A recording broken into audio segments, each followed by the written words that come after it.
just your overall thoughts on Denver and what's coming back with them and no Murray, but still you got Jokic, Michael Porter, Barrett, they Barton's just out still got a very good team. The MVP, everything goes through him. Watching him on defense, he's more aggressive than he gets credit for. Sometimes he's up and pick and roll, sometimes he's back. Really smart. And then Barton, having a camp under him, thought that hurt him last year in the playoffs. He probably didn't have the rhythm that he wanted. We've listened to some things that they've said. We know they're hungry and they're well coached, always have been. Campazzo is an engine. His screening is something that we talked about that we have to understand. His screening generates offense for them. And Gordon is a man in the post, knock down a shot, can defend. He can put his hands on you. They just have a really good team, and they're deep. So we know transition and rebounding with Jeff and Jermichael on the boards. That's something that we have to really be good at out the gate this year. And our guys understand that. So we're looking forward to playing a good team. You always talked about just focus on yourself. What things are you feeling good about, confident about going into Me, coach, feeling good. I've said it, the continuity. It's the first time I've been able to coach a team like this in back-to-back years. And it's new for me, but I certainly appreciate it. I've listened to other coaches talk about it now, getting a chance to experience having a playoff team get back together and see that energy and the grit, focus. It has forced me to kind of get out of the way. Our practices, because the guys are just running stuff on their own. So, that part, but we still have a ways to go as far as executing in certain situations because we haven't had the opportunity. Getting Landry and JaVale and Elfrid up to speed and, finding out what's the sweet spot for Dooley, his minutes, things like that, you still have to figure out. We'll see. With the way DeAndre defended Jokic in the series last year, what was the one particular part of that effort you liked most? The team around him. There was a great focus around Jokic because he can do everything.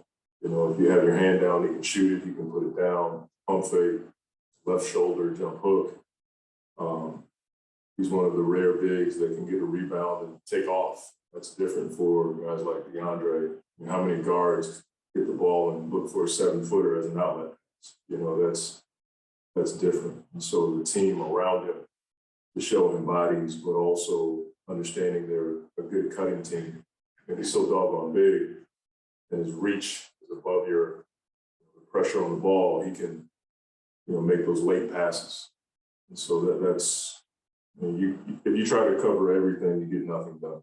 That's how I look at it with him. So you just got to take away the meat and potatoes if you can. Make sure you don't give up extra possession.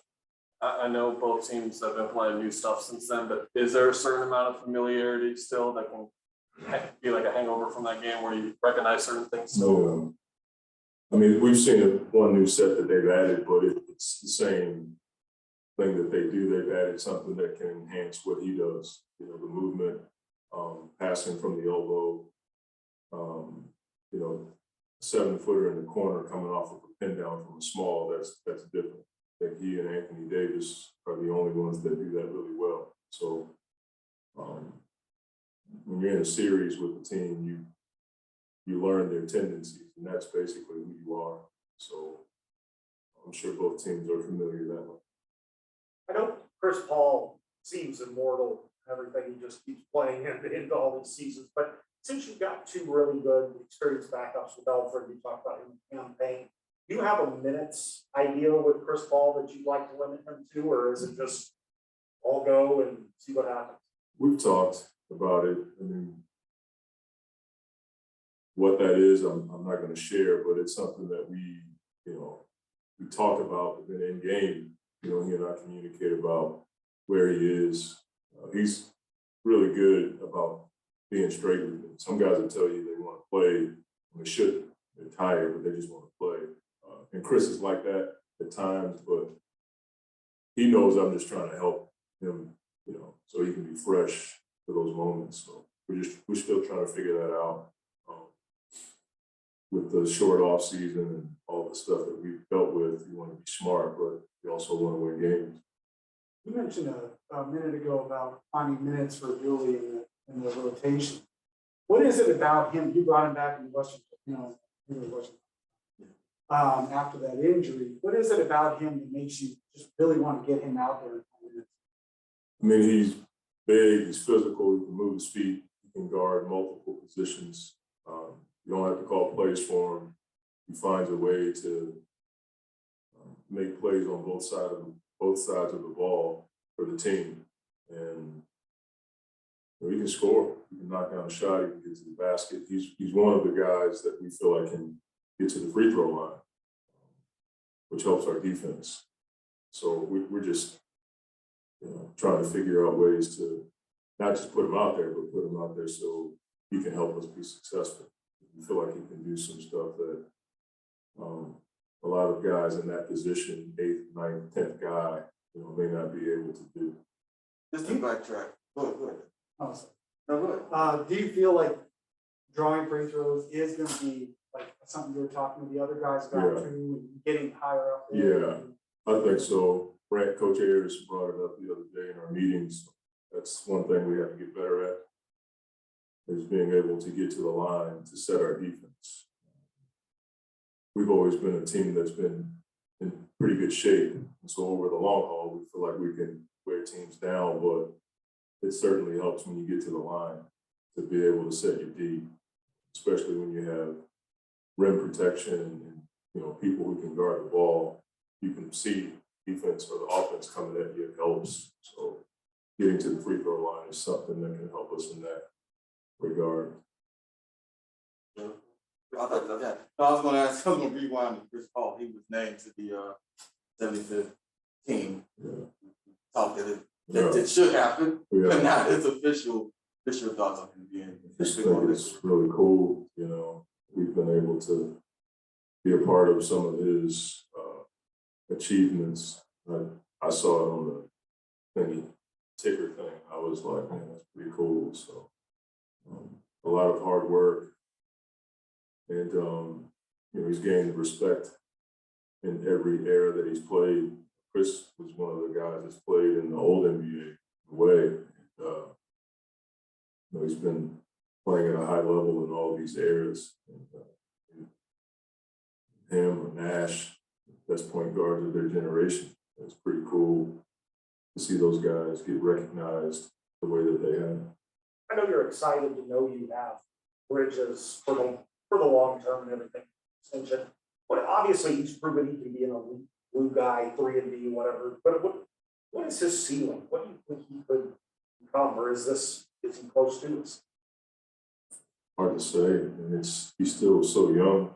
And if he didn't work as hard as he does, I'd give you an answer. But because he works at it and he's open to expanding his game, he could, someday be a guy that we can give a ball to and allow for him to make plays. I think I have to put him in those environments. I don't know what his ceiling is. I know he's a good player. He's consistent in every area for us. Work ethic, second to none. I think that's what has allowed for him to, get where he's gotten. But he's not satisfied. That's another reason why I don't want to put a cap on his ceiling. I just don't know. The new guys, Landry, JaVale, Alfred. It's been a shorter process joining a new team. How comfortable do you feel at this point? I know it's early in the season, but like how much they grasp? Because I imagine it's kind of a whirlwind to come and all that. I think they're ways away from hearing it and not thinking about it. That's to me, when you hear it and you just kind of know, and then you can think about the counter or the second option, especially on offense. Defensively, I think they're close, but you'd have to ask those guys. I've thrown a lot at them. We have as a staff, but we feel like they have the capacity to pick it up. Some of the stuff we're teaching or implementing is things they've done before. They just don't know our language, and that can be tough because you don't have camps anymore. You have practices. It's different. So we had camps, then I think they pick it up faster. But you just don't. We just practice now.